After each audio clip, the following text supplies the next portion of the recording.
Hey there mga my love Sagittarius! Thank you so much for always staying here with me in the channel, babe. So before we start your reading, na meron tayong new channel, ang Dalnim channel. So yan ang name ng channel, no? Goddess of the Moon. Doon puro collective readings for all signs yung ilalagay natin, no? So if you want to make tambay din doon, no, then you can do that, no? Syempre malaya kayong gawin yon. Pero yun nga, I encourage you to hit that subscribe button, no? Para mapindot niyo yung notification bell para kapagka nag-upload na tayo ng new readings, ma-update ko kayo instantly. So, if you want to stay tuned to that channel, you can also make tambay there. The link is in the description box, no? So, just like the High Priestess, no? Tagalog or Filipino language din tayo there. So, thank you so much, Sagittarius. And let's see the messages here for you guys. We do not have any genders, babae, lalaki, LGBT, cross-watchers. You can flip roles if you want. So, let's do this. Spirits and angel guides, Archangel Michael, thank you so much. Tell me something about me, Sagittarius people, please. This is for Sagittarius.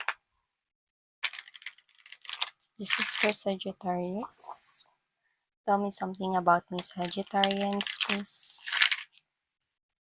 Sagittarius.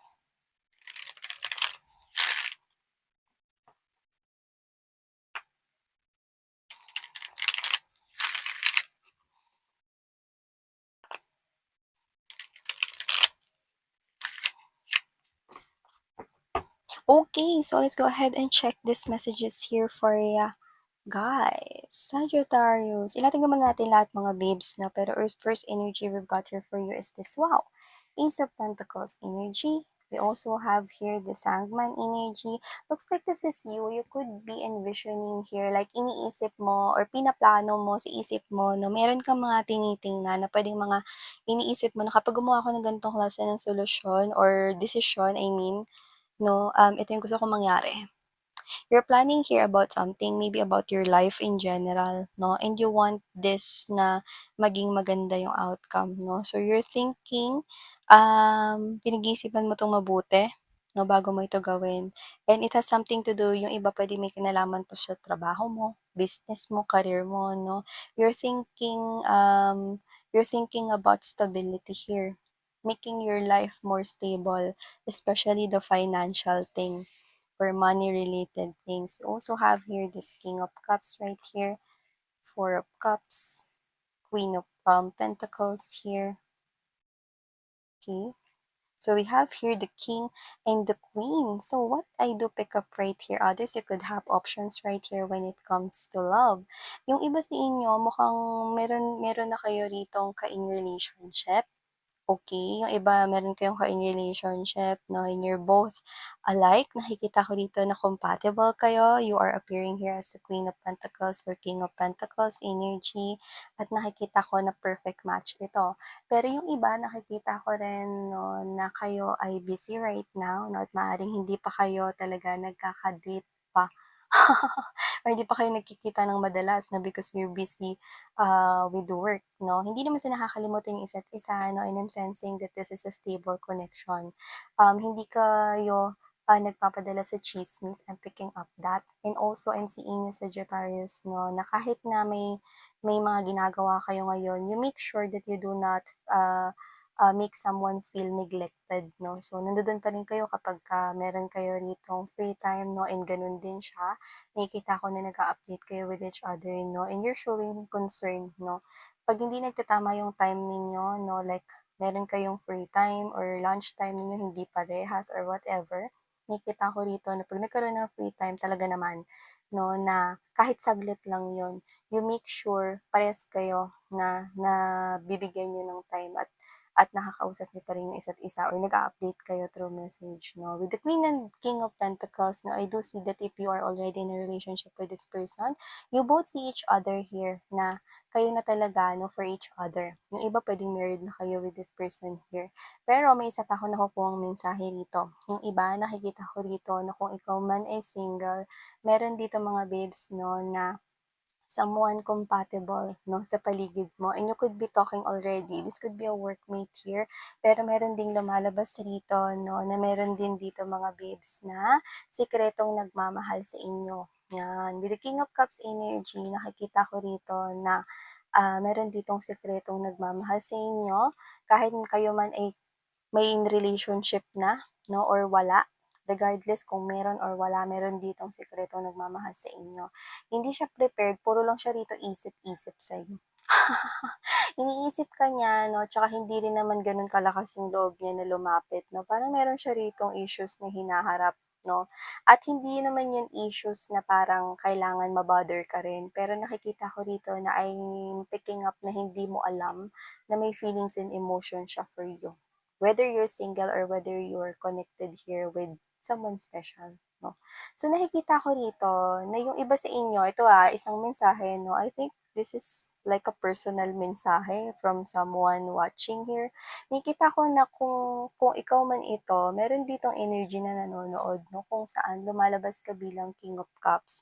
Mukhang yung tinitingnan mong person 'no, is nakikita mo bilang maalaga, perfect wife material, perfect husband material. Kaya lang iniisip mo, baka meron na siyang ka-connect na iba, baka meron na siyang partner, pero hindi lang siya gano'n ka-open sa lahat 'no, or maaaring hindi alam ng lahat, very private yung person na yun sa kanyang personal life, may tinitingnan kayong gano'n 'no. If that comes really personal 'no, so yung mensahe na yun 'no, I think magre-resonate lang to few of you, that specific message 'no. Pero I do pick up right here na kung sino man yung tinitingnan mo, nakikita mo siya as, marriage material talaga. Like potential husband or potential wife material. Kaya naiisip mo na kung meron man siyang ka-connect ngayon, ang swerte-swerte nung tao na 'yan. Mm. Okay, so we have here this Ace of Cups energy, King of Swords. So nakikita ko dito na may nagsisenti 'no, pero yung senti niya may kasamang galit at puot. Kung sino man 'to Sagittarius na nakita ko rito 'no, na hindi siya maka-move on, sa'yo talaga, okey? Nasasaktan pa rin siya rito 'no. Maaaring nagtangka na itong lumapit sa inyo, makipagbalikan, well, ex mo siya 'no. At kung nasa isang maganda at matiwasay at matahimik ka na love story ngayon, nakikita ko na hindi siya happy for you.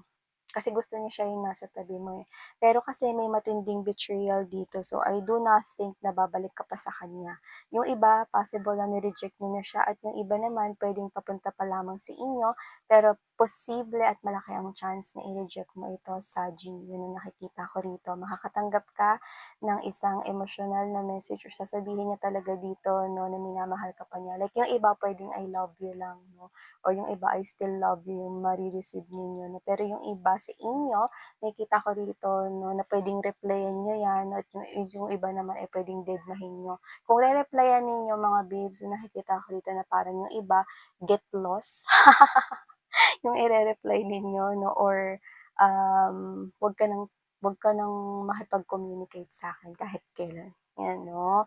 It's like you're not closing the door, but you're slamming the door 'no, talagang shutting the door ka sa tao na 'yan 'no. Major betrayal ang ginawa niya sa'yo and it could be involving here some kind of a third party situation, which is someone else interfered in this type of connection and yung person na yun is inallow niya yung mangyari. Actually, siya nga yung dahilan 'no, at maaaring nangaliwa siya sa'yo, siya talaga yung nangaliwa before.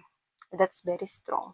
And I'm picking up right here that with this Ace of Pentacles energy and there's this Four of Cups, I'm sensing that this is you. Ayaw mong ma-miss yung opportunity no, na dumadating dito sa buhay mo. So yung pinag-iisipan mo na to envision here your life, creating that perception and perspective in your mind, na nakikita ko na pwede kasi meron ditong options ka when it comes to your finances or your business here. At nakikita ko dun 'no, na parang yun yung pinag-iisipan mo, ano kaya rito yung puwede ko ritong i-grab na opportunity na 'to, this one or this one 'no. So maaaring kaya ka, nag-iisip ng possible outcome sa iyong mind 'no, is because it is related to that. You might want to come up with that big decision right here because you want here that, to create this great life for yourself 'no. Nakikita ko rito na pagdating sa kaperahan or financial 'no, napaka-serious mo pagdating doon 'no. Kasi ang goal mo this 2024 'no, in the upcoming years is to grow your finances or your money 'no. This is something here na alam mo like we do all know, na hindi naman yung money yung pinaka-importante sa world, no? And iba-iba naman yung iniisip ng ibang mga tao here. Pero you know what I'm picking up here? This is you. You want to create more stability when it comes to your finances kasi gusto mo ritong magamit yung pera na yan, no? Para makapagpundar ng pwedeng bahay or business. Okay? Or maybe you're thinking, no, how to expand your money more. Invest it somewhere. Diba? That it will grow. Yun yung nakikita ko here for you guys, no? And keep on doing that, no? Keep on thinking about that. And I'm picking up, no, na dahil ganyan ka, no? Ganyan yung mindset mo, no? Lalo na pagdating sa financial din. Everything here, no, will be handled and organized, no, para sa'yo. Nakapabor sa'yo yung nakikita ko rito, no? Mag-focus ka lang rito mga babes, no? And if you have here someone na lumalabas na compatible siya sa'yo, I'm picking up that this person will be a great support sa'yo, no? This person will definitely help you, support you, hindi lang sa sa pagiging lover niya sa'yo, no? Kundi pagiging na rin niya ritong parang business partner mo na rin, no? At best friend mo na rin, no? So, nakikita ko dito. So, whatever it is that you're thinking, I'm picking up na kung wala pa man to darating to sa buhay mo, no, in the upcoming weeks for you guys, I'm sensing that you will have here options in your mind regarding your finances, whether it will show up, no, as a career opportunity or as a job or, as a business opportunity. So whatever offer is that, you do not want to miss that because you know that it's something great. You know that it can lead to this. See?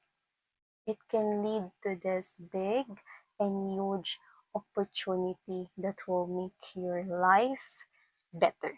Okay? So nakikita ko rito, no, ito na yung umpisa ng ng um, lahat ng pwede mo rito, no, na magawang action, no, para matupad ang mga pinapangarap mo, no. Yun ang nakikita ko here for ya. Guys, no, and I'm also picking up, no, na yung iba rito. I don't know why I'm picking up marriage. Maybe someone here could be planning to get married this year. Or yung iba, kahit wala kang plano, nakikita ko na meron ritong someone na posible ritong dumating sa buhay mo. Yung sinasabi ko sa inyo eh. May compatible na person here na either compatible siya pwede hindi pa kayo nag-meet or nagkakakilala, no? Pero nandito na siya sa area mo, no? Nandito na siya sa world mo, no? Nandiyan na siya at pwedeng hindi pa kayo nagtatagpo. Yun yun, nasa orbit mo na. Possible marriage yun, especially if you are single. And yung iba naman, no, nakita ko rito na yung iba, di ba, meron na kayong kakonek here, no, love and romantic relationship. Possible marriage yan, no? Lalo na kung hindi pa kayo kinakasal or you could be planning your marriage this year. So, congratulations, Sagittarius, no? And claim this beautiful message right here. Thank you so much for your time. Sarang iyo, love and light. Annyeong.